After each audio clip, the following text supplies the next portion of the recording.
Okay. Whoops, that's not the one I want to share, is it?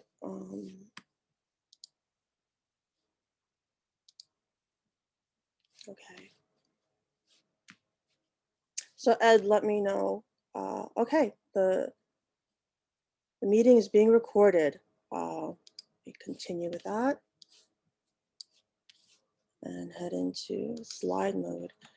And Ed, of course, correct me if I think, yeah, I'm sharing the correct screen. Okay, so those of you who accepted the invitation and registered for this Zoom session, we specifically targeted students who should be on target to graduate at the end of May 2022, a whole year from now. So those of you who are kind of, not ready or not on a track to graduate in after the spring of 2022, then this session will be helpful, but hopefully uh, it won't be as much of a concern, because the main idea here is that many of you have already contacted me, and I'm sure that you've contacted Dr. Sanabria-Valentin as well about your concerns for completing your capstone requirement in order to graduate. FOS 401 or FOS 402 are the requirements for graduating. So specific guidance. Currently, you should be completing your 300 level math and science requirements. So for most of you, that means you're taking instrumental analysis the second semester.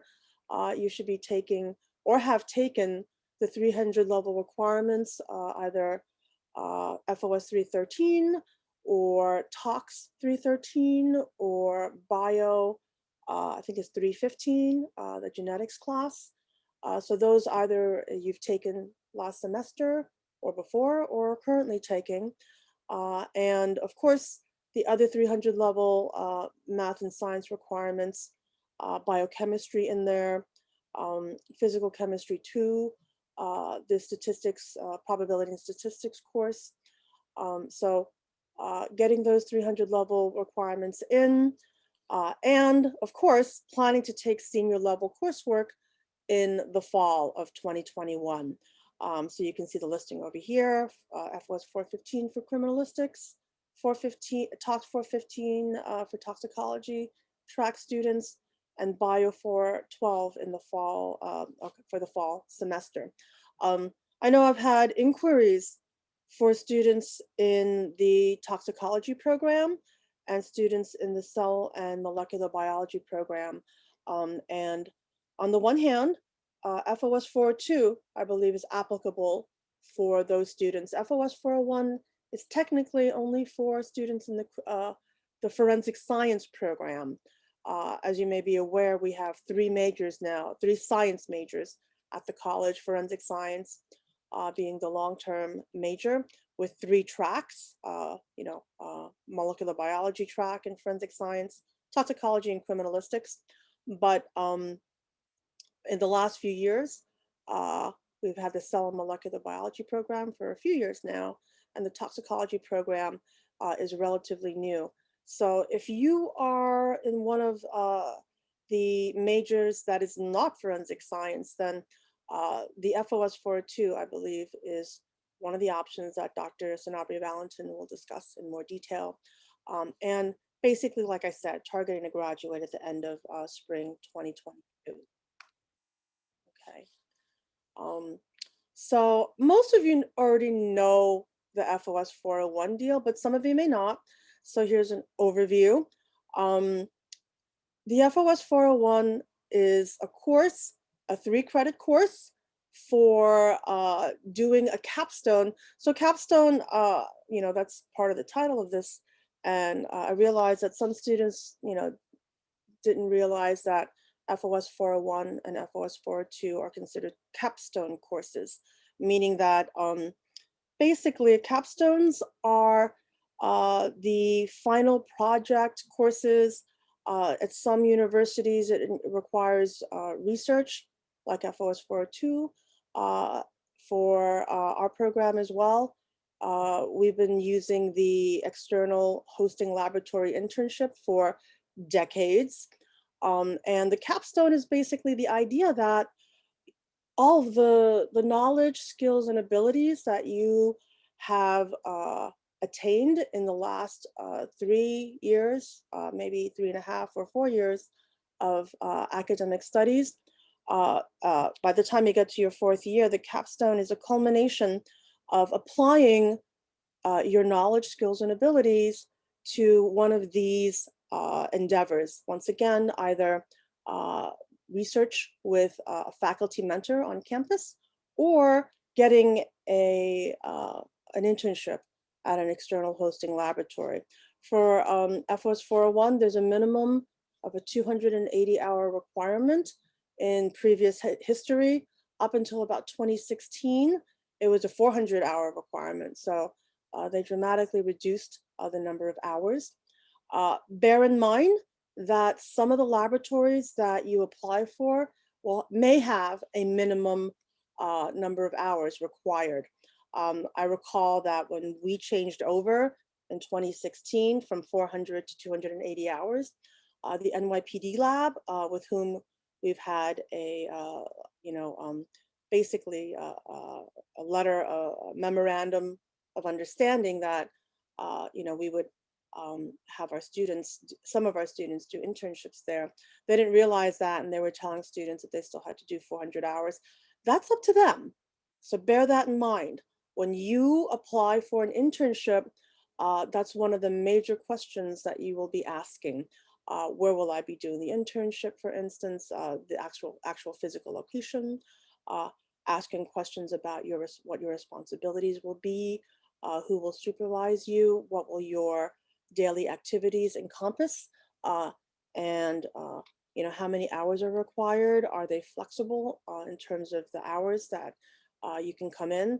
I know I've had some students working in laboratories that work 24/7, which for some students works fairly well. And like I said, students who end up working in laboratories that are basically 9 to 5, that might be limiting based on the coursework that you're still taking. So these are things that you want to bear in mind. You guys will be applying for these internships yourself. And I have to say, these are getting very competitive. There are not as many internships as there were pre-pandemic. I just mentioned the NYPD internship, and the last time they offered that internship for our students was in 2019, and they did not even move forward with applications for 2020 when the pandemic hit. And to my knowledge so far, they do not appear to be getting ready to have an internship program for this summer. Once again, many of these laboratories, especially the government laboratories, they are basically keeping to the required staff, required people, employees, and they will not take internships because they want to minimize risk. So even though people are getting vaccinated and that sort of thing, many students have not been vaccinated, and they may not have the qualifications for getting vaccinated. And as a result, these laboratories want to make sure that they protect their own employees and such.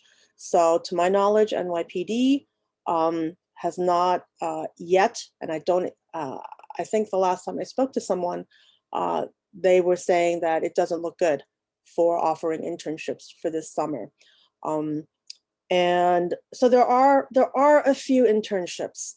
I will point out that with FOS 401, the most highly sought internships are the ones with forensic science laboratories, because this is your major.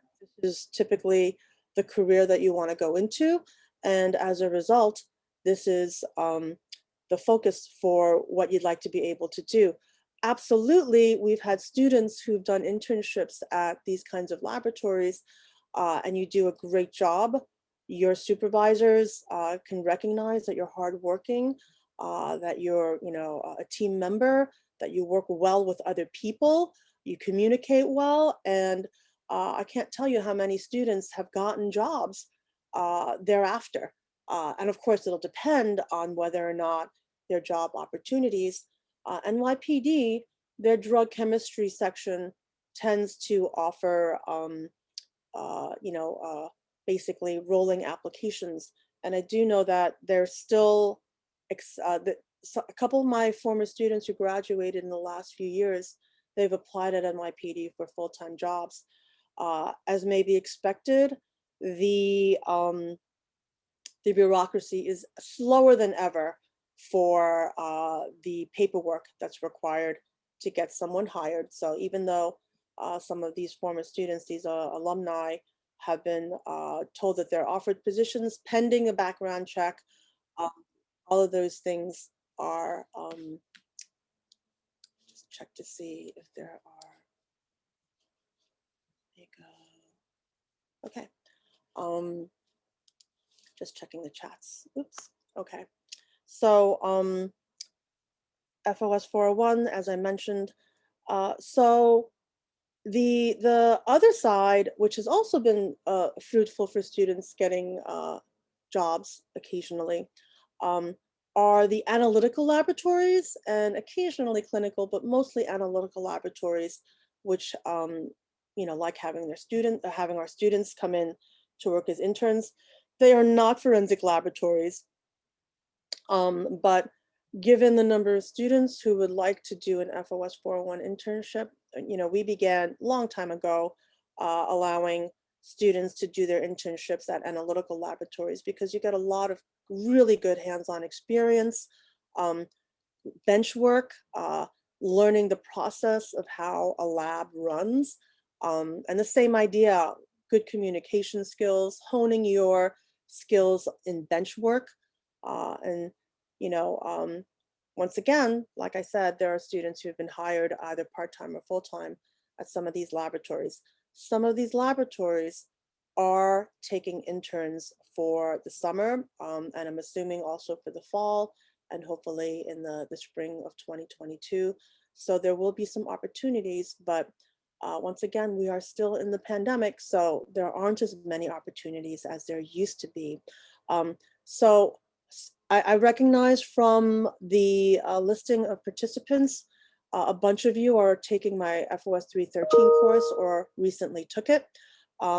And several of you have emailed me, even if you're not in my 313 course, you've emailed me asking about FOS 401, but I also did see many names that I did not recognize. So FOS 401, email me if you want more information. You can see my email address is right there, lrourke@jjay.cuny.edu. What I will typically do is I will send you the syllabus for FOS 401. It's a long syllabus. It's got a lot of detailed information. It's the kind of information that you can easily share with a hosting laboratory if they want to know what the requirements are for the internship in order for you to get 3 credits of course credits to apply to your degree. So email me, I will send you information about the course. Registration would not start until the official registration starts for the summer, and of course for the fall shortly after that. But you'll see that if you attempt to register for either FOS 401 or FOS 402, you will not be able to, because either myself will require you to get in touch with me. I will require some paperwork from you before I put in a permission in CUNY first for you to be able to register for the course. And I'm gonna move on now to Ed. Dr. Sanabria-Valentin can talk a bit about FOS 402. Hi, good afternoon, everyone. I am the coordinator of FOS 402, which means I am not the professor. I am not the person that gives you the grade, and you do not work with me. I want to just first and foremost establish what is my role in here. My role is to approve Whatever you and your faculty mentor decide will be your FOS 402 project on behalf of the science department, meaning make sure that it is a real and a well-defined project, and then I send you to the registrar to get registered. Right now, while we're in distance learning, I'm doing everything electronic, and I am taking the applications and submitting them on your behalf to the registrar, but under normal circumstances and on campus, I am just someone that stamps a paper and makes sure that it's filled out correctly and that the project that you guys are proposing really fits within the definition of what the department catalogs as an FOS 402 project. Now, FOS 402 is a class. It's faculty mentored research class. It's 280 hours within one term, meaning that the 280 hours that you're committing to this project for which you're gonna get a grade and for which you're gonna be fulfilling a requirement for your major must be completed within one term, be that spring, summer, winter, fall, doesn't matter. But you're making the commitment, you and your mentor are making the commitment of completing the hours during that time. To enroll in FOS 402, the first thing you need to do is identify a faculty mentor that has a lab, has active research projects, and is taking FOS 402. For that, you want full-time tenure track faculty or lecturers in the department. You can find who are they in the department, in the science department website. If you go to the science department website and look under faculty, there's a list, and generally it has links to their own web pages that describe the research that they do, so you can learn a little bit more before you contact them. FOS 402 has a requirement that the work must be done on campus, meaning on the research lab but more in particularly under the sponsorship and mentorship of a faculty member. Then to register for FOS 402, you at that point, once you have the conversation with them, there's a form that you must fill up. If you Google FOS 402 John Jay, is the first thing that pops up. You and your mentor fill it up, sign it, and then send it to me. Right now, I'm taking emails instead of signatures because not every student has a scanner and not every faculty member has a scanner. So in that sense, the faculty, after you have your conversation with the mentor and they fill out the form, they send it to me via email while CCing you. And I take those two emails in Leon's signature. Besides that, no, I'm going to try to anticipate a couple of your questions. No, I don't know when the labs are going to open. No, I don't know if a particular mentor is taking FOS 402 students. And no, I cannot tell you what's going to happen in the fall. But if you have questions about the how to enroll, you can always contact me. I'm going to put my email on the chat and we can talk about it. Also, if you are having issues identifying a lab to join to do FOS 402, I can have that conversation with you too. Thank you. All right. Thank you very much, Dr. Sanabria-Valentin. I know that one of the reasons why we put together this particular Zoom advisement session is because clearly, I know we don't have 50 people in the room right now, but there are a lot of you who have these questions. You want to stay on track to graduate on time. So oops, let me go back over here. Okay. So, of course, pandemic issues. Most laboratories which previously took students, I've already told you that. Very few are accepting student interns, but there are some labs that are doing that. As a result, think about it, we've got more than 50 people who registered for this session. And, if a large percentage of you are looking to do this FOS 401 internship, that means you're all competing with each other. Not only are you competing with each other, but you're also competing with students in other programs who are also looking to do internships. So like I said, this is a really tough time. And some of you may be doing research through PRISM. Maybe you started a year or pre-pandemic. It'd be a good idea to talk to your PRISM mentor to consider the possibility of an FOS 402 research capstone. for your senior year. That will be, for some students, that's their backup plan if they still want to do a forensic science laboratory internship. At minimum, they can have a backup if they have the possibility of FOS 402 with a faculty member. But we realize these are difficult times. So I will let you know, many of you may already know, I am currently running a experimental capstone course, FOS 480. It's something that the college approved um, last fall. And of course, the idea was we're concerned that, you know, students may not be able to get either internships, FOS 401, or you already realize, you know, that many faculty members have not returned to campus, which means that, you know, faculty mentored research, FOS 402 is also really difficult. So FOS 480 was approved, and I have currently 16 students who are doing the FOS 480 alternative capstone course. Every single one of these students is on track to graduate at the end of this semester. So, you know, as long as they fulfill their requirements, finishing off their senior level coursework, which would include the FOS 480, which has been approved as a substitute for FOS 401 and 402, that, you know, they'll be able to graduate. And I can give you a little bit of a synopsis for FOS 480. However, the fact of the matter is we're not going to be offering FOS 480 in the summer. We are not going to be offering FOS 480 in the fall. So I think same thing over here. Um, so capstone options apply for FOS 401 for the summer, the fall, or spring of 2022.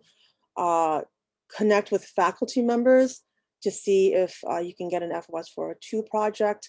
And I know that most of you do not like the idea of delaying your graduation, but the further we are away from this pandemic, the greater the likelihood that you'll be able to get one of these internships or do faculty mentored research on campus.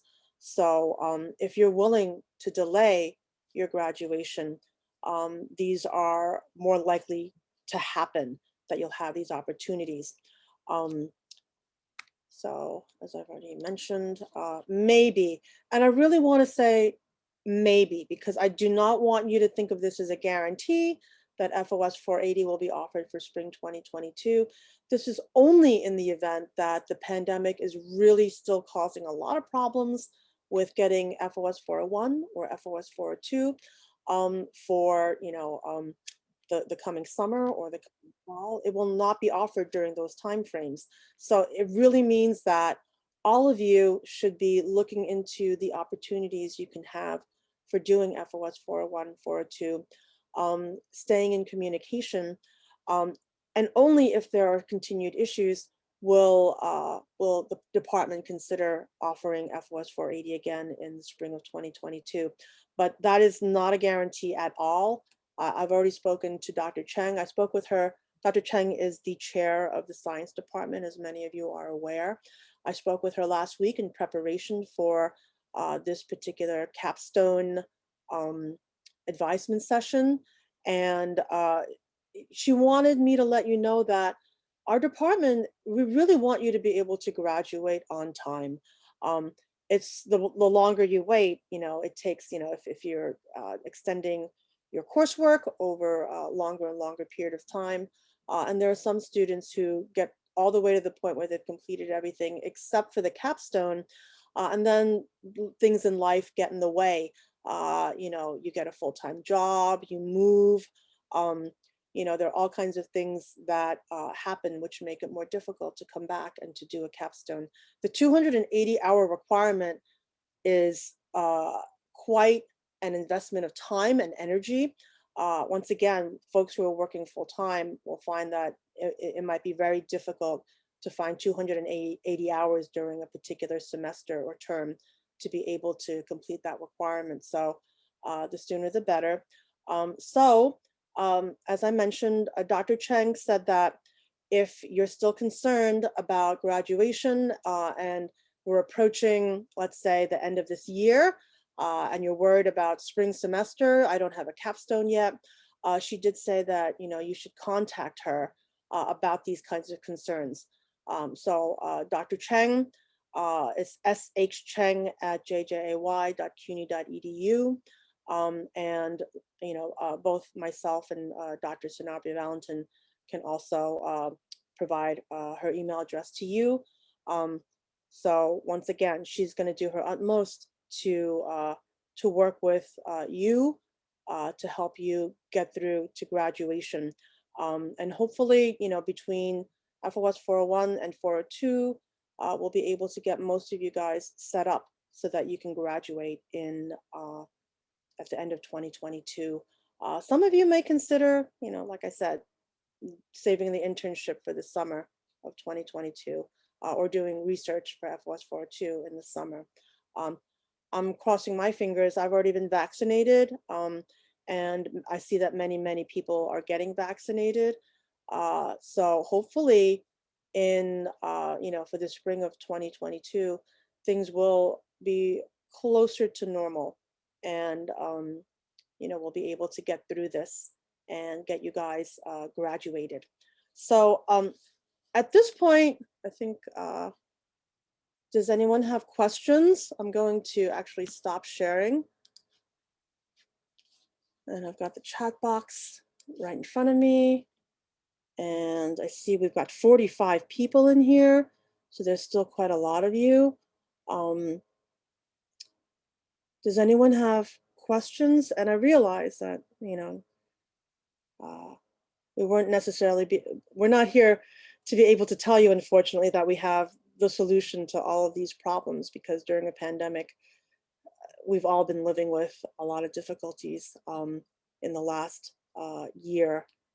But if you do have questions, please, you feel free to click the raise your hand button in the reactions area to let us know that you have a question.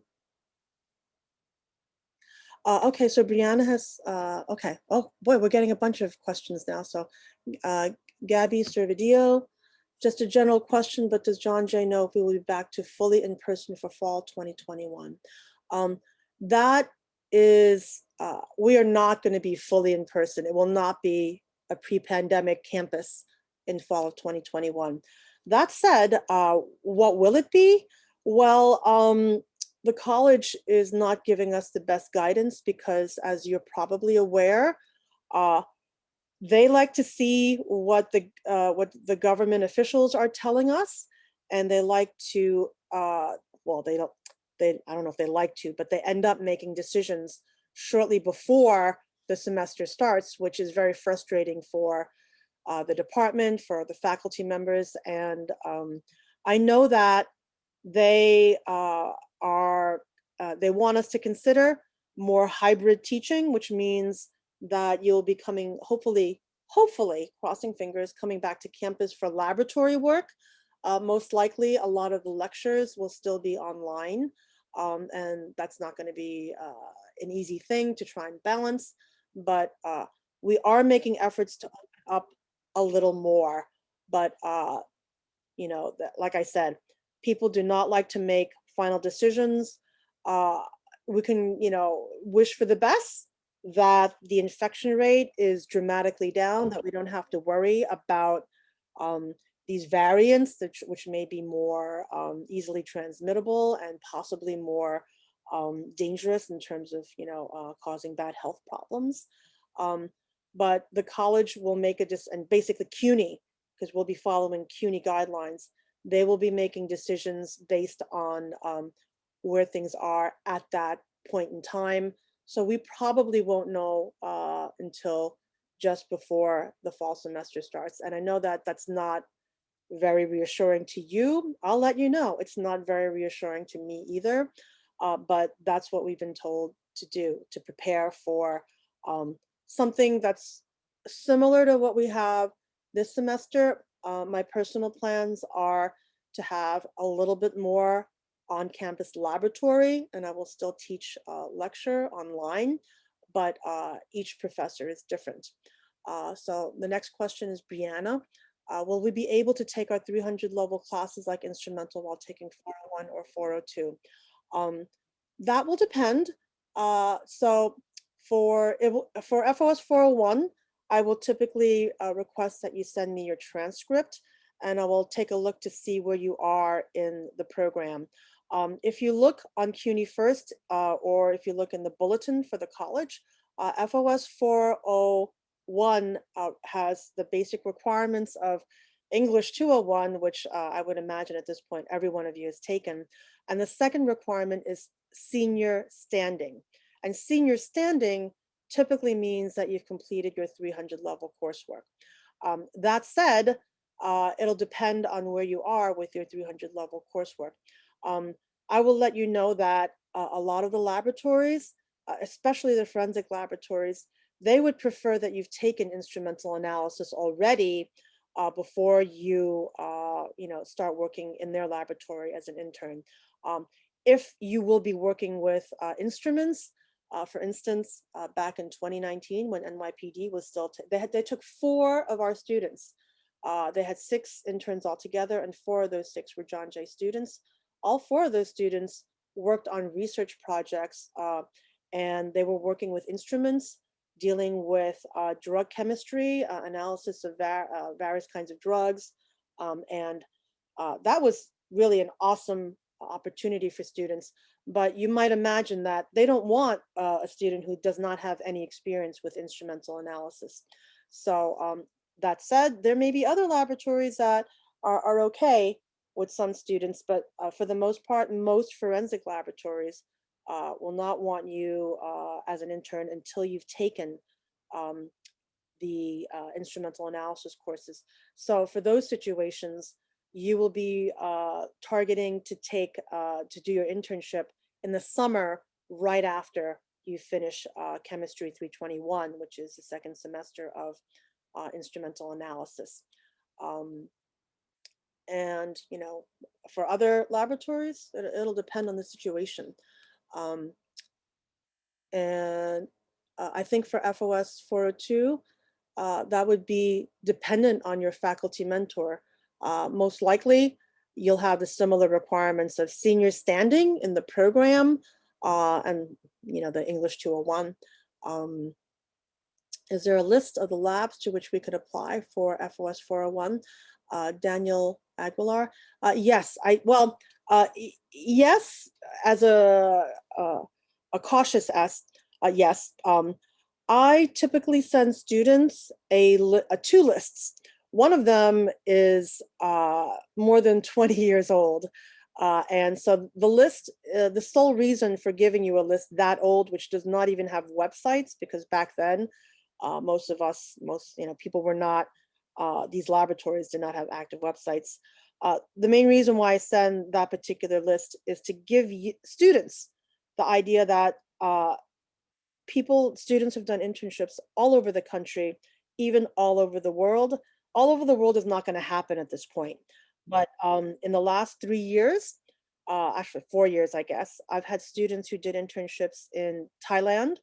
I've had students who did a student who did an internship in China, in Israel. And then outside, staying inside the United States, I've had students do their internship in Michigan, do their internship in Washington, D.C. For those particular situations, actually for all of those situations, you're probably aware John Jay does not have the funding to pay for your room and board in another state or in another country. So in every single one of those situations, the student intern actually had family or friends that they could stay with while they were doing their internship, or maybe the student from the student who did her internship in Michigan was from Michigan, so she just basically managed to find an internship not too very far from where she lived with her family, and was able to do that. So I know that a lot of you are tri-state area based, and so you're competing with each other for these opportunities. But if you're not based in the tri-state area, I would definitely encourage you to look for internship opportunities outside of the tri-state area, and stay in communication with me. So shoot me an email.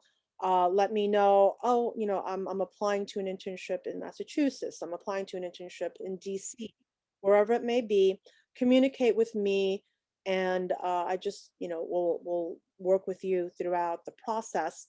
A lot of these organizations, these laboratories have paperwork for you to fill out. You'll need my signature probably on some document. So I can work with you on that. And Annabelle, you've contacted a mentor for PRISM and also talked about FOS 402. Should I apply for PRISM or do FOS 402 registration? Well, Can bear I in take that mind, one over, Linda? what was that? Can I take that one over? Yes, absolutely. I've Okay. talked about Actually, just to comment on what you mentioned, Brianna, just like Professor Roche says, FOS 402 is a class. It has prerequisites or pre-requirements. You can look for them online. It's some level of English and senior standing and approval from the department. I don't know if what you're asking is, can this be done administratively? Meaning, can I take the class at the same time as I'm taking this other class? Or if you're asking if you should take it. So they're very different questions. Can you? Yeah, as long as you're a senior, you have taken the prerequisites and you get all the paperwork in on time. Should you? That's on to you and to your mentor. And I don't know, I don't come into that decision. Annabelle, so they're very different things. FOS 402 is a class. It's a capstone class that you have to take in order to graduate. It's an experience required from all the science majors. You can either do FOS 401, FOS 402. If you are a FOS major, if you're a CMB or toxicology, they have other capstones, and also they can do FOS 402. PRISM is a program that designs initiatives to help science and math students, which I happen to lead. And just like the Pre-Law Institute, just like honors program, just like McNair, just like the Office of Student Research and Creativity.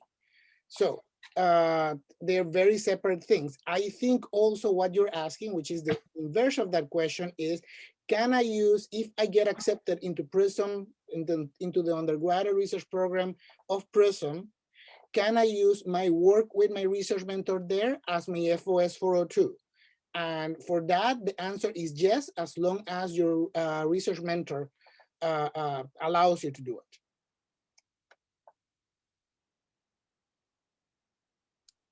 All right. Thank you, Ed. Thank you, Dr. Ed. So yeah, for the Brianna, basically, I think Dr. Ed answered your question that it really depends, but both based on what he mentioned, both FOS 401 and FOS 402 require that you have senior standing and have taken English 201. And so senior standing is something that typically you've taken all the 300 level requirements. So you can look at your course requirements, 100, 200, 300 level, and 400 level. You're taking 400 level courses as a senior. You're taking 300 level courses as a junior. And I know that many times I will get an email message from a student saying, hey, I'm a junior. I just transferred here, but I'm not taking my all of my 300 level courses just yet because I don't have prerequisite requirements. So there is being a junior based on the number of credits you've earned, but there's also what the science department will look at in terms of, have you completed all the 200 level requirements, and are you taking your 300 level requirements at that time? So that's something to definitely consider, because the other thing that I would strongly encourage you to do is to take a look at prerequisite requirements. Go to CUNY first, you have to take this course, double check to see if there's a prerequisite for that course, so that you can move smoothly through the program. So some more questions, Jevron. What online resources should we use to search for an internship? Well, like I said, I will typically send out that really old list, and you can start looking to see if there are forensic laboratories The student in Michigan actually worked with a pathology mortuary laboratory at a hospital. So she was helping with autopsies. Um, if that's something that you find interesting, that's cool. If that's something that you wouldn't want to deal with, that's also cool. But those are the kinds of opportunities that may be out there. Um, I was going to mention as well, I have a second document that I also sent to students with a listing of internship laboratories that students have gone to in the last, I guess since 2016 when I started as the coordinator for FOS 401. Um, but some of those laboratories are not taking interns, so I just want to caution you with that. But some of them are. So we can communicate. I will let you know NYPD currently not accepting students. I think one of you had recently told me that you'd been applying to get an internship at the Suffolk County lab, and then they informed you that, nope, we're not doing that. Last year, the FBI had 3 of our students accepted for internships, and then they didn't take that, they canceled that. It's unclear if they're still moving forward with that. So it's on a lab by lab basis. And that kind of thing I would, discuss with you by email, one-to-one. Thank you, Dr. Sanabria-Valentin, who's provided descriptions for both FOS 401 and FOS 402. There are links in the chat box for that. So Jevron, I would start with some of the labs that are listed and based on our communication. And then if you're able to consider different laboratories based on location, then you should start looking at what's nearby. Of course, you absolutely want to make sure that you can get to that lab. It should not be 3 hours away from where you live and that sort of thing. It should be accessible by mass transit, or if not, then you have a car that you can use to get where you need to go. Daniel Aguilar has asked, in addition to the hour requirement, are there other requirements we need to meet to get credit for FOS 401? Yes. So I will, Daniel, send me an email message. Once again, L. Rourke, I will put that in the chat box as well.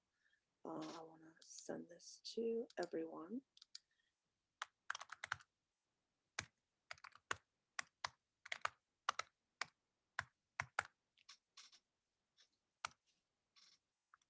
Okay, so I've just typed in my email address to the chat box. And for FOS 401, there are numerous requirements. And I know that for FOS 402, it's also more than just, spend 280 hours. For FOS 401, you'll need to keep, you'll need to document your work on a daily basis, as you would in a laboratory course. During the pandemic, I've accepted electronic documentation because what I found is it's really hard. I mean, if you're documenting in a notebook and you don't have a scanner, some students have been sending me photographs of every single page of their notebook. And there have been problems in terms of it's really low resolution, I can't read it, or it's really high resolution and you're sending me 600 megabyte size files that are hard to send by email. So if you can get permission from your laboratory supervisor at the external hosting lab to do your documentation electronically, keep an electronic notebook, log your time in so you can keep track of how many hours you put in. You need to stay in touch with me, so I require students to send me an email update after they finished the 90 hours, and then after they finished 180 hours, and then when they're close to the end at 270 hours. So typically every 90 hours, and of course you have 10 hours past the 270 mark, to let me know that things are going well. Tell me what you've been doing in a couple of paragraphs by email. And by the time you're done, I will be sending a form to your supervisor to ask them to make an assessment of your performance as an intern. And I will also ask them to recommend what grade they would give to you.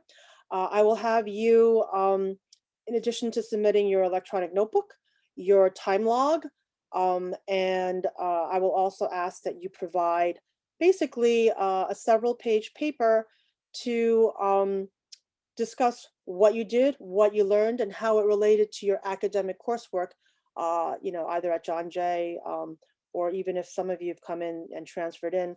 I learned a lot of chemistry, and, it came back to, the courses that I took earlier on in my academic career, that sort of thing. So I require a paper. So one big difference between FOS 401 and 402, for FOS 401, I assign the grade. For FOS 402, your faculty mentor assigns the grade. So Dr. Sanabria-Valentin, as he already mentioned, he does not assign a grade for you, but for FOS 401, I do assign the grade. And I typically do that in consultation with your supervisor at the laboratory, which is why I send out the assessment form.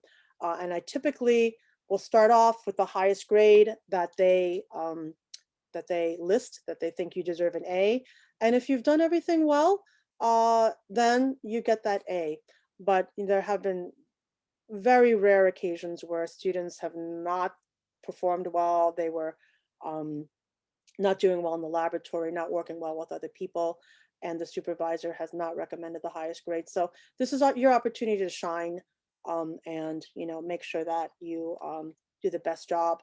But I am the one who assigns the grade at the end of the semester. And let's see. Oh, thank you very much, Dr. Sanabria-Valentin. John Jay's Center for Career and Professional Development has a job and internship fair this Thursday. Of course, it's going to be online, and he's also provided a link for that.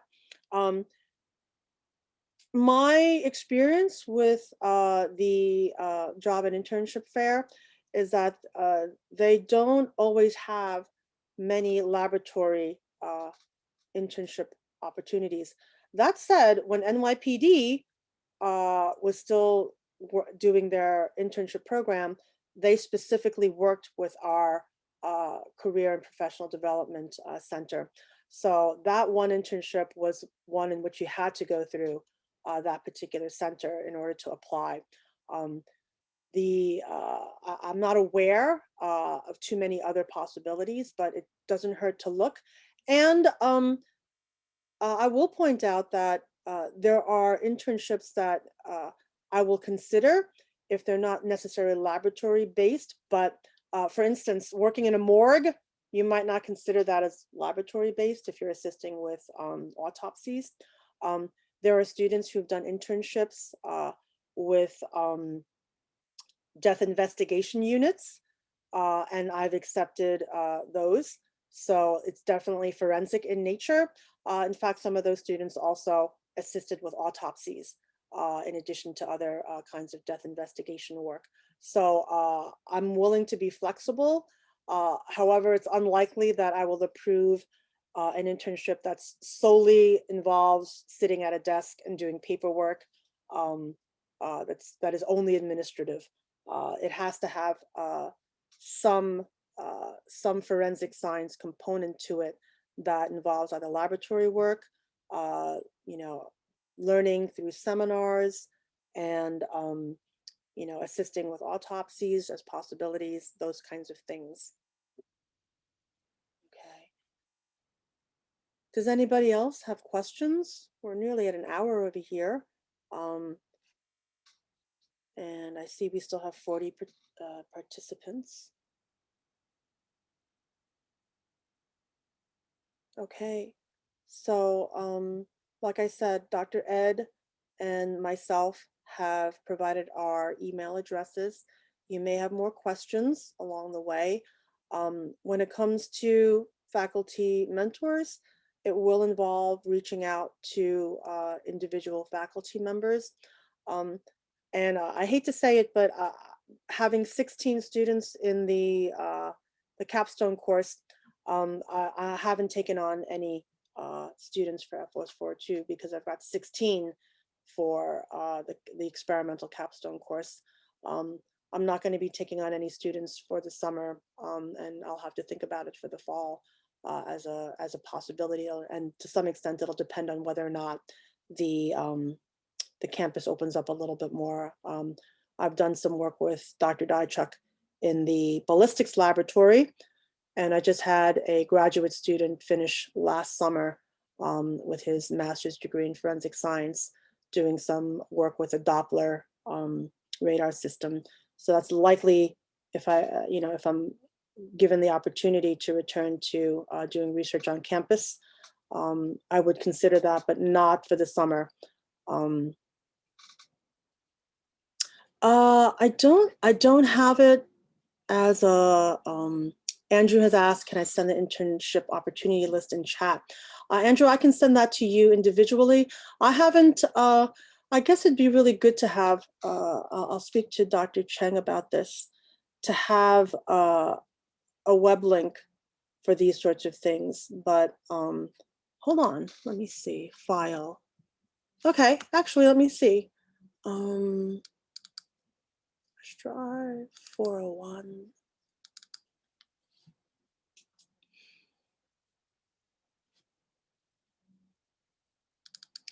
Okay, the first one that I'm putting there is the really old list.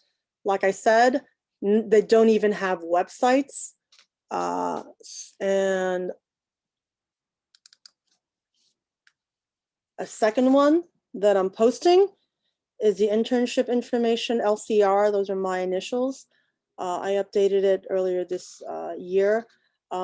However, like I said, when you look at that more recent list, it has far fewer laboratories because I've only added laboratories where students actually did internships in the last 4.5 years. And some of them, like I said, NYPD, not to my knowledge, and I don't think they plan to. Suffolk County, based on what a student just told me, they're not accepting, they're suspending their internship program. And then some of the others will involve having you reach out and make that effort. And that, like I said, the file titled internship list, you will see it's really a scan. Literally, I remember seeing this list on the instrumental analysis door more than 20 years ago. That's how old the list is. And like I said, it's not my expectation that you'll use that list because you'll be able to get in touch using the phone numbers. It's the idea that, oh, looks like somebody did an internship up in Albany. Let me go online to find current information about the Albany internship. People have done internships with the Canadian Royal Mounted Police. People have done all over the country, literally all over the country, and even all over the world. So all over the world, as I already mentioned, probably not a good idea. In different parts of the country, more likely if you have family or even friends who are willing to take you in during a pandemic, which might not be the most prudent. Okay. Yeah, you can, yeah, Dr. Sanabria-Valentin, why don't you turn off the recording? I think we're pretty much done here for the most part. Nearly an hour here. Thank you for tuning in. If you have more questions, I'll be here for a few more minutes, but feel free to exit the session if you're done. Have a good one, everyone. Take care.